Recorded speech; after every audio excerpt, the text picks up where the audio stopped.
Et si la guerre entre l'Iran et Israël n'avait pas commencé aujourd'hui? Et si ce conflit, qui inquiète aujourd'hui le monde entier, trouvait ses racines dans une histoire beaucoup plus ancienne, une histoire qui remonte à des milliers d'années? À première vue, tout semble moderne. Des missiles, des tensions politiques, des alliances stratégiques. Mais en réalité, pour comprendre ce qui se passe aujourd'hui, il faut remonter très loin dans le passé. Bien avant les frontières actuelles, bien avant les États modernes, il existait déjà des peuples, des empires et surtout des récits. Dans l'Antiquité, l'Iran n'existait pas encore sous ce nom. On parlait de la Perse, un empire puissant, organisé, respecté. Et contrairement à ce que l'on pourrait croire, la Perse n'a pas toujours été l'ennemi d'Israël. Au contraire, à une certaine époque, elle a joué un rôle positif dans son histoire. Selon les récits anciens, notamment dans les textes religieux, un roi perse a permis au peuple juif de retourner sur sa terre et de reconstruire son temple. Cela montre qu'à l'origine, les relations entre ces peuples n'étaient pas forcément basées sur la haine ou la guerre. Pendant des siècles, des communautés juives ont même vécu sur le territoire de la Perse, en relative paix. Alors comment en est-on arrivé à une telle tension aujourd'hui? Pour répondre à cette question, certains se tournent vers des récits encore plus anciens, notamment ceux liés aux origines des peuples. Dans les traditions religieuses, Abraham est considéré comme une figure centrale. Il est vu comme l'ancêtre de plusieurs peuples du Moyen-Orient. Selon ces traditions, deux lignées principales émergent. L'une liée à Isaac, souvent associée au peuple d'Israël.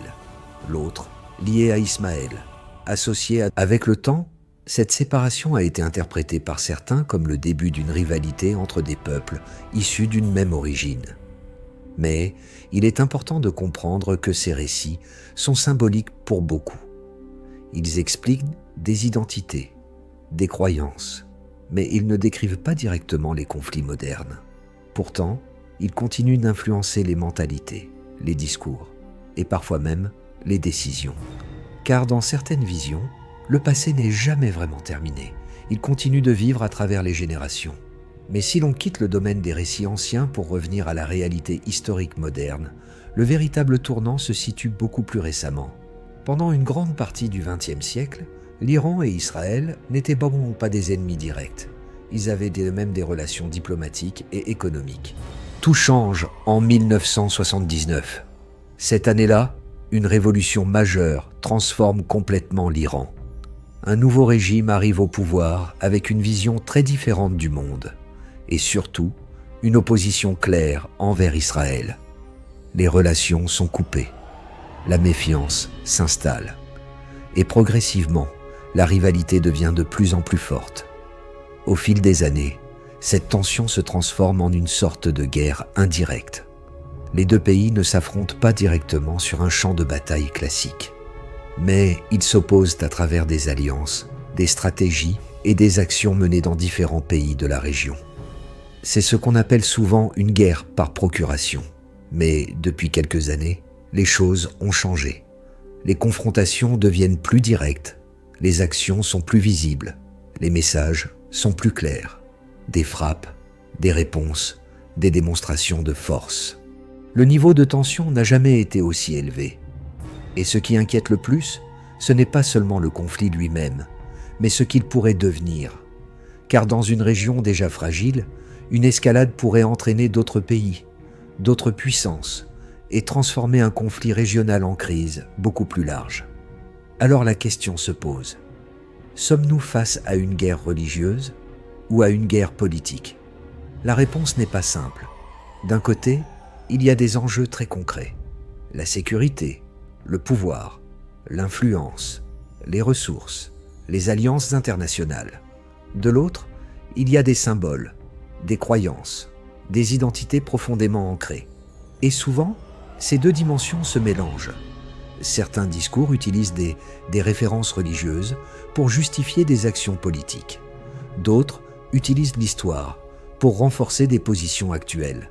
Ce mélange rend le conflit encore plus complexe, car il ne s'agit pas seulement de territoire ou de stratégie.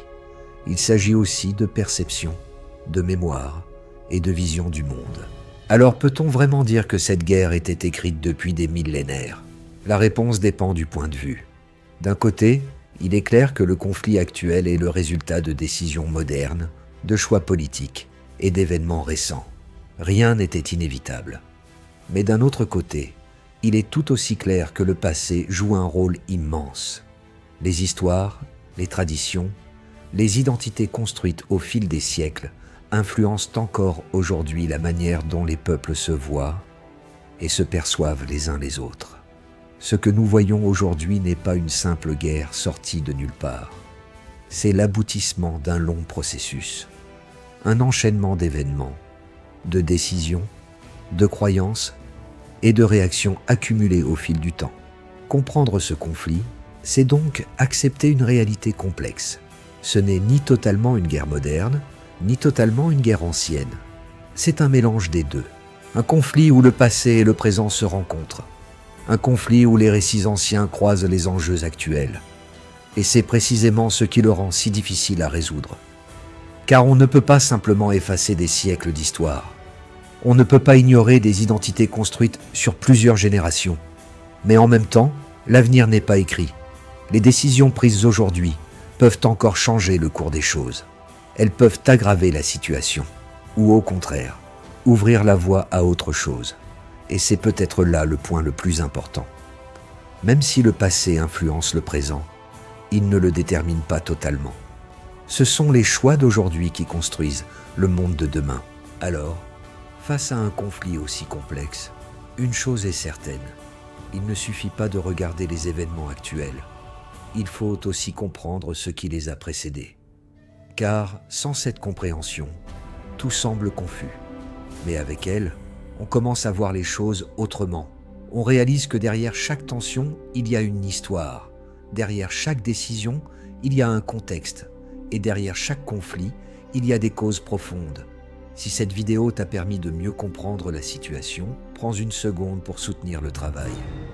Laisse un like, abonne-toi et active la cloche pour ne rien manquer des prochaines vidéos. Et dis-moi en commentaire ce que tu en penses. On se retrouve très bientôt pour une prochaine vidéo.